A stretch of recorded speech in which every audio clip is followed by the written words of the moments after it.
You are listening to the Overcome Pornography for Good podcast, episode 126, Productivity and Worthiness. Welcome to the Overcome Pornography for Good podcast, where we take a research-based, trauma-informed, and results-focused approach to quitting porn. This approach has been revolutionary and changed thousands and thousands of lives. I'm your host, Sarah Brewer. Hey, you guys, welcome to today's podcast episode. I'm really excited to share this topic with you, productivity and worthiness. This is something that comes up a lot, that I coach around a lot in the program. Before we dive in, let me just again, say thank you so much for those of you who have left me a review here on the podcast. It's so beneficial and helpful to me and to help find people who need this work. So thank you for doing that. There are a lot of new reviews. Thank you so much. I wish, maybe I think you guys would get bored if I spent a whole episode just saying thank you and reading them and thank you and reading them. But we do share them on my Instagram page. So go follow me on my Instagram page if you don't yet. But I just want to give a shout out to one of you that wrote one and said, well thought out material. I am already 1 week into the program and the change is unfathomable. The urges are winding down, maybe 1 or 2 a week. I love how systematic Sarah put together her material. Very practical as well. My clarity of thought, ability to stay focused, and stamina is slowly returning to an amazing new normal level. I haven't felt like this since my childhood. Highly recommend if you are serious about quitting porn for good. The work is hard, but worth it. Yeah, so good. Thank you so much. So excited for you. So happy for you.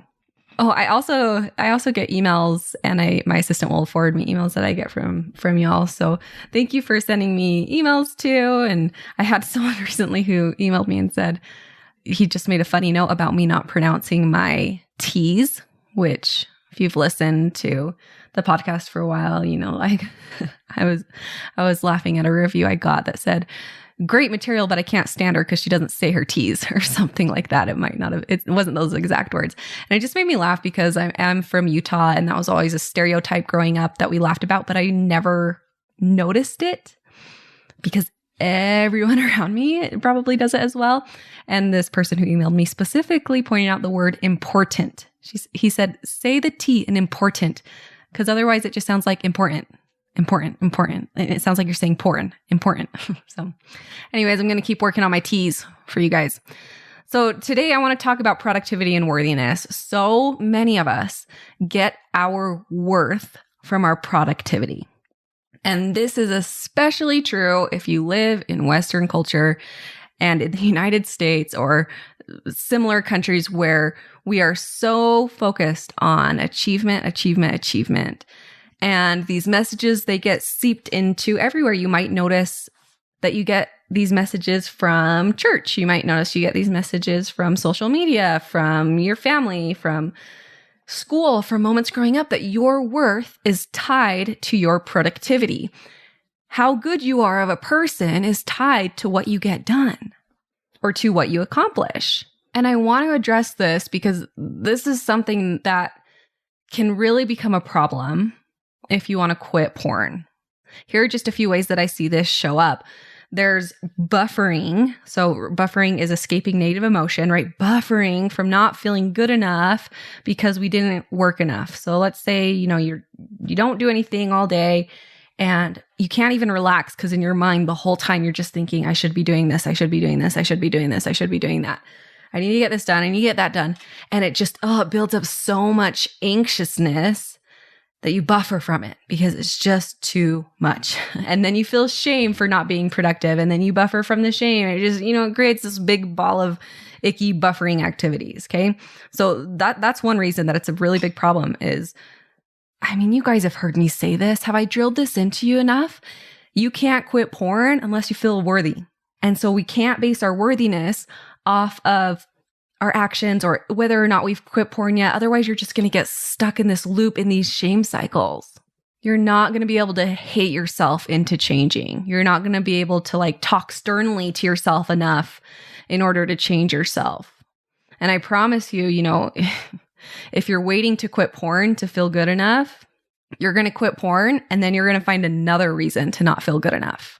And then you're going to wait, okay, until I get this promotion or until I get this job, I'm not going to feel good enough. And then you get the job, and it's just going to go on and on and on, a cycle. So the feeling of worthiness, the feeling of enoughness, that I am 100% worthy as a human, my worth doesn't change. That's going to come from your beliefs and your thoughts.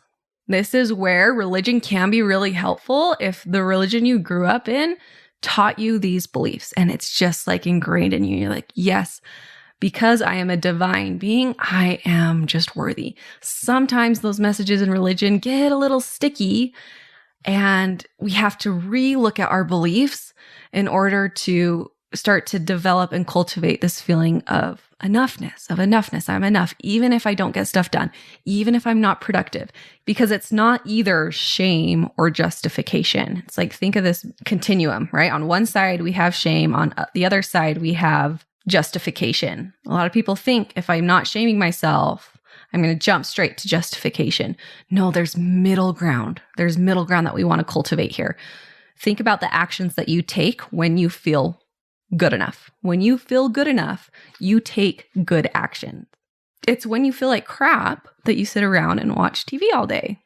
And so the best way to stay committed and to keep momentum up and to make the changes that you really want to make in your life, you have to develop this skill of feeling enough, of feeling worthy enough. And it's a skill and it doesn't come naturally, especially because of a lot of conditioned beliefs that we have that keep us from feeling that way. So you have to like really, really work on that. Jeff talks about this in depth in my interview with him. He was a member of Overcome Pornography for Good. Middle of his life, 50s, 60s maybe, quit porn, talks about this process of really having to actually like cultivate these skills and cultivate this worthiness and how it was hard and it was work and it is a skill you need to learn, but it's so worth it. Okay, so beating yourself up and not feeling good enough is never going to help you do more things. And I used to do this all the time. I used to think if I can just, push myself along, beat myself up a little bit and tell myself, I'm not doing enough, then I'll get more done. I have this whole list of things I want to do, of things I want to create. And I would not allow myself to feel good unless I completed everything or most everything, if not everything. It's like how I felt about myself was directly tied to what I accomplished that day. And I know so many of you can relate to this. Now, this is very conditional self-love. If you only feel good about yourself when you get stuff done, your love for yourself is conditional and you're going to stay on this racetrack of productivity and trying to do more to feel better and exhaustion and exhausting yourself out for the rest of your life. How I see this show up is I have a number of return missionaries in my program. And when you're on a mission, you're so productive, like so crazy productive. And they come home and they beat themselves up for being lazy because they woke up at 9 instead of 6 a.m. Or they beat themselves up because they're just kind of chilling and hanging out with people and they feel so guilty and they feel so like icky about not doing stuff. What I want you to know is that if this is you, if you feel icky, you don't feel bad because you didn't do stuff. You feel bad because of what you're thinking about not doing stuff. All right. Really important distinction there. Because there are people who, and I'm one of those people now where I can just have a chill day and not do anything. And I could not do this years ago, but I can have a chill day and not do anything. And I feel fine. I don't feel icky, even if I didn't follow through with my plans that day. It's because I'm thinking different things. I'm thinking stuff like, oh, my body needed this rest. Oh, I trust myself that I'm going to get it done when the time comes. My worth isn't tied to my productivity. I'm not a better or worse person because I just am taking a really chill day today. And there are other people, who you don't do anything and you just feel like crap all day long. It's because of what you're thinking. So the really great thing here is that in order to change how you feel and to change if you feel worthy or if you feel good enough, you don't need to change what you're doing. In fact, that's not going to work. It'll work for like just a short minute and then you'll go back to feeling like garbage. You need to change what you're thinking and what you're believing about yourself. That will create the long-term long-lasting changes. So anyways, back to how I see this show up, this like productivity and worthiness, talked about RMs beating themselves up for being lazy, using lazy as a bad word, which I think is interesting, right? I'm lazy, and that's an insult. What if lazy? I mean, it's subjective. It's not like a fact. You can't go and prove, oh, they're lazy. You can prove, oh, they laid on the couch for 3 hours, but you can't prove, oh, they're lazy. But what if we stopped using lazy as a bad word? It doesn't mean anything about if I'm enough or if I'm worthy enough or if I'm a good enough person. I see this with people who want to quit everything right away. So they join the program and they're like, I'm not just going to quit porn, but I'm going to quit drinking and I'm going to quit watching TV and I'm going to quit sugar. Right? It's like, if I can just quit all these things so I can be way more productive, I'll feel so much better about myself. And it's like this rush, hurry to quit so I can finally be productive so that I can feel good enough. And this is another way that some of that shame shows up. They're like, I'm not quitting because I think that, I'm a bad person if I view porn, because they've heard me talk about that a lot. And they're like, wait, we're not using that shame. I'm not quitting so I can finally be a good enough person, but I'm quitting so that I can finally be productive. And if I'm productive, then I'm finally a good person, right? You see how that gets tricky? I see this show up when, people don't listen to their body when it needs to rest. And they just ignore their body cues. I was coaching someone and they were talking about, every day at 2 p.m., I just lay on the couch for 2 hours. And we were talking like, why is that a problem? And he was saying stuff like, I could be working. Do you need to be working? I said, no, I typically get my stuff done by 2 p.m. And if I don't, then I'll just do it later that night. Okay, well then why else is a problem? Well, and I asked like, are you viewing porn here? Is there some, pornography use happening here that you don't want to? He's like, no, there's not really porn use happening, but I just feel so bad because I can't get myself to do anything between the hours of 2 and 4. And he wanted me to tell him, like, here's the tactics to learn how to do this. Here's the tactics how to get up and get moving. And we can do that. But first we need to get rid of the shame around laying down from 2 to 4. And we came to the conclusion, we're like, it's actually not a problem. The problem here is that you think that you are less of a person because you rest from 2 to 4. And it sounds like, anyways, as we coached through this and worked through it, it sounded like for him, his body really did need that rest and wanted to rest from 2 to 4. And that's not a problem. That's not a problem. The problem was the shame that was coming up because of that. A lot of our conditioning is that we shouldn't rest for longer than an hour at a time, or our rest time should only be this amount of time, or we shouldn't need rest. I have a lot of clients come in and they're like, I don't do anything at night, and that's why I view porn. And what we find out is that they're not viewing porn because they're just turning off their brains at night. They're viewing porn because they're buffering from feeling so restless about not doing anything, right? But once we get rid of the restlessness and the shame around just chilling and not doing anything, that's when the buffering stops. And that's when the unwanted porn use stops. Isn't that crazy? A lot of people think, well, if I'm going to quit porn, I have to fill my time. I have to go and do something productive instead of just chilling. And I say, no, you don't have to do anything productive. You can still chill and watch the TV show that you like. Take hours to rest, play a video game.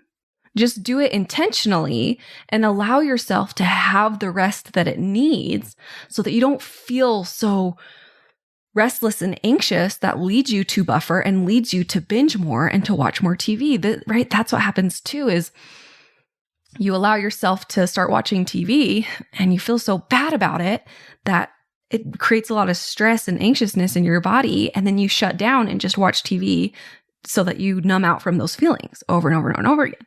If we can unshame this part of us that needs to be productive all the time, we actually become more productive, which isn't necessarily the goal. So I want to be careful there. But we stop beating ourselves up, and then we stop buffering, and we get off this hamster wheel of I need to go in order to feel good about myself. I also see this show up when people are trying to, how I like to explain this is they're trying to process their way out of their body needing to rest. So between the hours of 8 and 10, I am trying to process out of urges, and so I can go and be productive instead of just laying down and then falling into pornography. And what I love to do, one thing I love to do in my coaching that I need to do an episode on, is unshaming the urges and the desires for porn. And so as we talk through this and as we unshame that, okay, if we have these urges and we unshame them, what are they trying to do for us? What are they trying to tell us? What is the purpose that pornography is using in your life? And sometimes what people will find is that their urges for porn, as we unshame them and look at them more neutrally and like lovingly as like they're trying to do something for us, they're trying to create rest.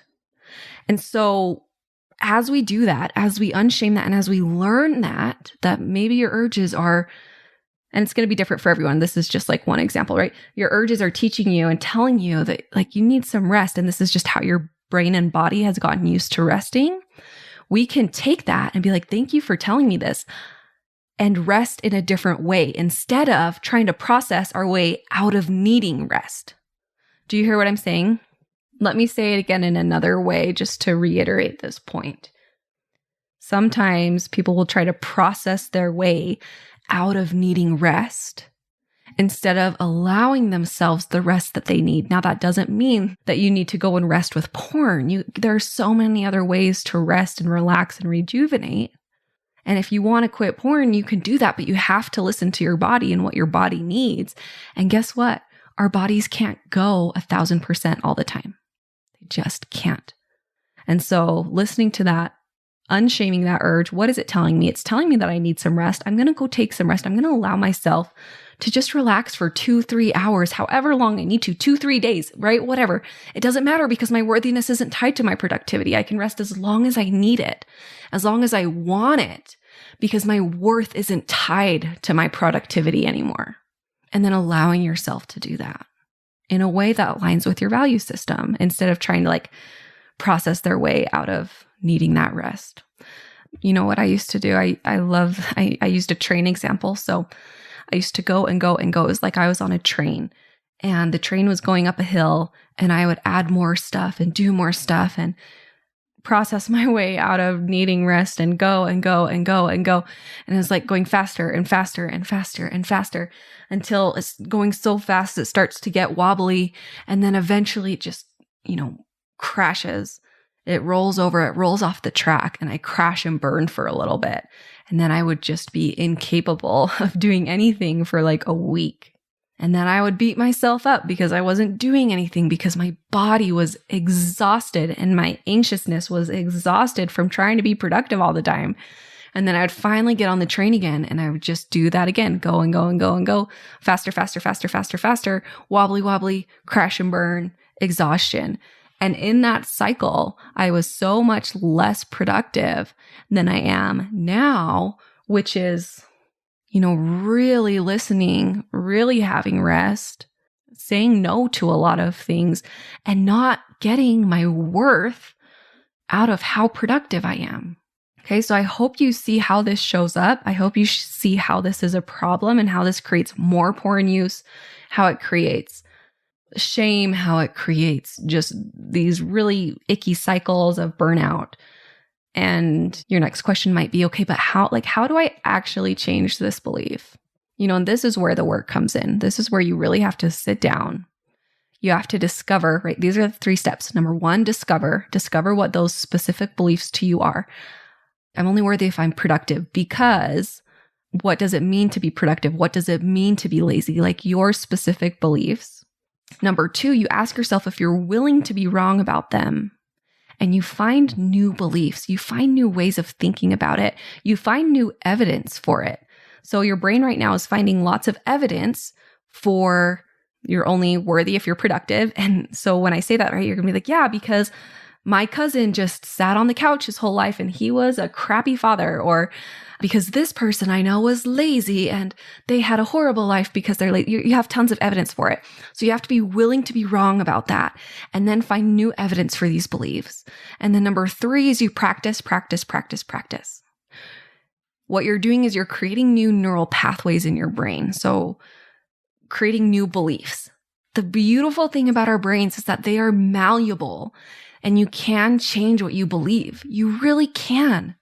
You can go from, I hate myself and I hate my body, to, I'm so grateful for myself and I love my body. But in between that space, there's some work to be done. And there's lots of practice over and over and over and over again, rewiring that brain to have new neural pathways to believe something different. And what's that quote that I have in the program that I love? Something like, the only thing keeping you from being successful is the belief that you can't do it. You can do anything in your life if, number one, you're willing to feel uncomfortable. And I've taught you all those skills here in the podcast, and we really master them in the program. And number two, if you change your beliefs, you can do anything you want if you're willing to be uncomfortable and if you're willing to change your beliefs and do the belief work. Okay, so again, those steps are discover what those beliefs are. You be willing to be wrong about them and find new beliefs to think. And then you practice. I have a whole milestone. It's like a whole big pillar in Overcome Pornography for Good. And we work with you specifically on it. I have hours of training on it. I have worksheets and workbooks that go along with this. And then we work on it in coaching every single week. So if you want to come and join us and work on this belief, you're always welcome to do that. sarahbrewer.com/work with me. And let's start rewriting this belief that we are only worthy when we are productive, because, okay, that's just not true. It keeps us stuck and it keeps us from being happy. Okay, you guys have a great week. We'll talk to you next week. Bye-bye. I want to invite you to come and listen to my free class, How to Overcome Pornography for Good Without Using Willpower. We talk about how to stop giving into urges without pure willpower or relying on phone filters so that you can actually stop wanting pornography.